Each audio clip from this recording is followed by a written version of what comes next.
My approach to student achievement and student success is responsive education. That means meeting the needs of each child. Children don't learn as groups. All black children, all Latino children, all white children don't learn the same.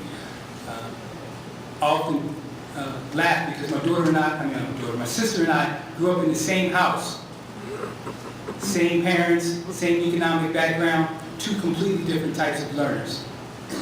Give my sister a book, and in an hour, she'll be able to tell you the year it was copyrighted. I might have drool on it because I might not have opened it and I fell asleep on top of it. Each student has different strengths that they bring to the classroom. We want to make sure that we engage in differentiated education and make sure that we address the learning styles of each child, not by groups, but by individuals. Thank you. Thank you, James. Barbara? Personal support is one of the main pieces of my platform. As I've said, I believe every child deserves every opportunity to excel, and I mean that in every classroom. What that means is we do need to make sure that we have resource teachers available. Classroom teachers tell me they rely on the reading specialists, math coaches, special ed teachers, ESOL Hill, English as a second language teachers, and gifted teachers every day in the classroom to make sure that their diversity of learners are having their needs met every day. We need to make sure that we are always prioritizing keeping those teachers funded. This year in the budget, that was one of the first things that the marginal items that were being cut in the budget, most of them have been put back now, but the items on the chopping block were resource teachers that we need to rely on. I want to prioritize those teachers at all times. I want to say something quickly about special ed, which is simply that in experiences I've had and the parents I know and parents I've talked to all around Arlington, we make it way too hard for students to get the kinds of services they need in special ed. We need to make sure that we're providing those services to every child who needs them, whether it's special ed, kids who don't have any particular label but could use some personal support, as well as, of course, gifted kids. Thank you. Next question, we'll start with Barbara. Those of you who know what kind of home life I have, glad this question was asked because I'll be accountable for it when I get home, which is arts education is, this is someone else's question though. Arts education is marginalized throughout the U.S. Do you have a position on the role of arts education in Arlington schools? I'm a huge supporter of the arts. I'm a singer myself. I know how important having that break just on a personal level is for adults as well as children.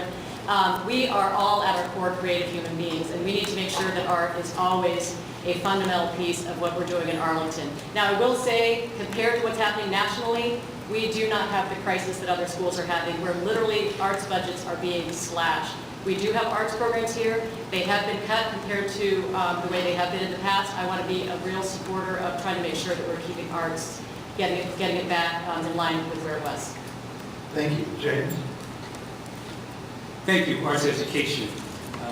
During my time on the board, I am glad to report that with the growing rigors of academic challenges to our students and our staff, we have extended the day and offered Act 2, which is an opportunity for students to take advantage of arts activities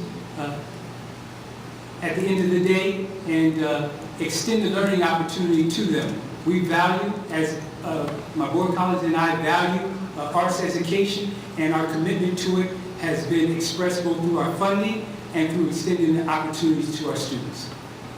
Thank you. So James, we'll start with you for the next question. Can each of the candidates talk about how you feel about community use of school facilities and how the members of our community who do not have children can be supportive or engaged in our school physical infrastructure? Absolutely. The question is facilities. School facilities are not just a place where children come to learn. They're the foundation, the bedrock of our communities for the 80% of Arlingtonians who don't currently have children in the school system.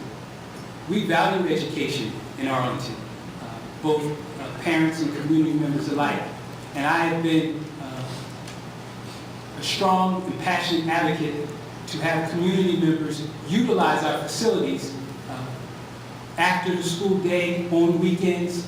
These are community centers, and we want to ensure that all of our community have access to them. I am very proud that through our mentoring and leadership program to middle school students, we engage community members at these school facilities beyond school times. Thank you. Barbara? Yeah, I think it's fantastic to have opportunities for the community to use our school buildings and our facilities. We don't always allow that. There are a lot of school buildings that don't allow community users to come in the evening to have meetings. I think we should try to be doing that as much as possible. I think the community is also very interested in issues of preserving historical sites. I've had a lot of discussions with people about, for example, the Wilson Building and green space around areas like that. The community is very interested in what Arlington looks like, as well as what it feels like, and as well as what opportunities they will have. We want to make sure that we are absolutely engaging all community members in talking about how we're going to be using our buildings going forward, what we're going to be building, and especially whether and how we're going to make sure we have enough green space, both recreational fields, soccer fields and such, as well as just plain green space for the community to enjoy.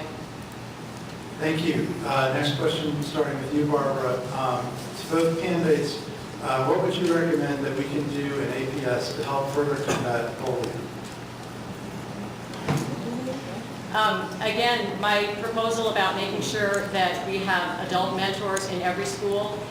Here's the statistic, and I find this the most disturbing statistic of the whole. We have a very large compendium of data in Arlington Public Schools. But the one that I find most disturbing is that only 50% of students, when they've been surveyed, feel that there is at least one adult in the building who they could go to if they have a problem. I would guess that's even the wrong 50%. We need adults to always be present in students' lives at school.